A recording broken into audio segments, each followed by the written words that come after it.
1 cup கம்பு, 1 cup வரகரிசி, பாதி கப்பு உளுந்து, கொஞ்சமாட்டு வெந்தயம். இது எல்லாத்தையுமே 4-5 தண்ணியில் கழுகிட்டு நல்ல தண்ணி விட்டு நைட்டே இதை ஊற வச்சிடலாம். இன்னொரு பாத்திரத்தில் கொஞ்சமாக ராகி, கொஞ்சம் கம்பு, கொஞ்சம் வரகரிசி, அதாவது 1 கப்பில் நம்ம 3 போர்ஷனாட்டு இந்த 3 மில்லட்டும் எடுத்துருக்குறோம். ராகி, கம்பு, வரகரிசி.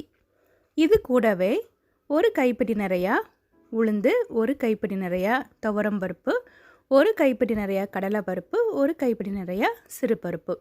இதையும் இது கூடவே போட்டுட்டு நல்லா 2-3 தண்ணியில் கழுகிட்டு நல்ல தண்ணி விட்டு ஒரு வத்தலும் போட்டு இதையுமே நம்ம நைட் ஊற வச்சிடலாம். நம்ம தூங்க போகிறதுக்கு முன்னாடி இதை நைட்டே நம்ம அடுத்த நாளைக்கு நம்ம செய்யக்கூடிய பிரேக்ஃபாஸ்ட், டின்னருக்கு நம்ம இதை மாதிரி ஊற வச்சுட்டு படுத்துட்டோம்னா மார்னிங் நம்ம 5:30, 6 o'clockலாம் எந்திரிச்சாச்சுன்னா நம்ம இது நல்லா ஊறி போய் இருக்கும்.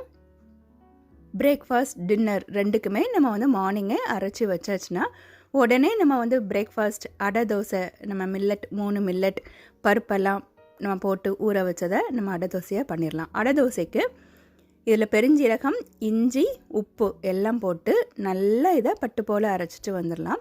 இதை ஒரு 15 நிமிஷம் அப்படியே வச்சிடலாம். நம்ம ஆல்ரெடி நம்ம ஊற வச்சுருக்கக்கூடிய இந்த கம்பு, வரகரிசி அதையுமே கொஞ்சமாக உப்பு போட்டு இதே நல்லா பட்டு போல் அரைச்சிட்டு வந்துடலாம்.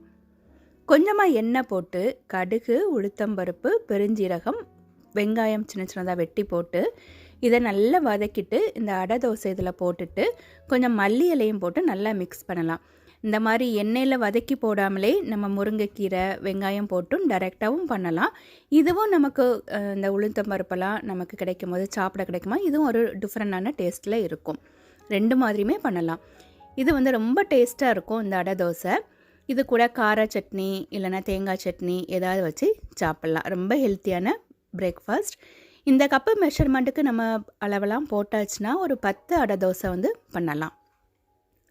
நம்ம ஆல்ரெடி நம்ம டின்னருக்கு அரைச்சி வச்சுருக்கக்கூடிய இந்த கம்பு, வரகரிசி போட்டு அரைச்ச இந்த மாவையும் நம்ம அரைச்சி வச்சாச்சுன்னா ஒரு 3 மணி நேரத்தில் இது நல்லா நமக்கு பொங்கி வந்துடும். இதை ஃப்ரிட்ஜில் வச்சுட்டு நைட்டு நம்ம ஒரு 7 மணி 8 மணிக்கெலாம் நல்லா இதை இந்த மாதிரி நம்ம தோசை போட்டு கொஞ்சமாக நல்லெண்ணெய் விட்டாச்சுன்னா நல்ல இந்த கம்பு நம்ம நிறைய இதில் சேர்த்துருக்கனால நல்ல கிறிஸ்பாட்டு நல்லா வரும்.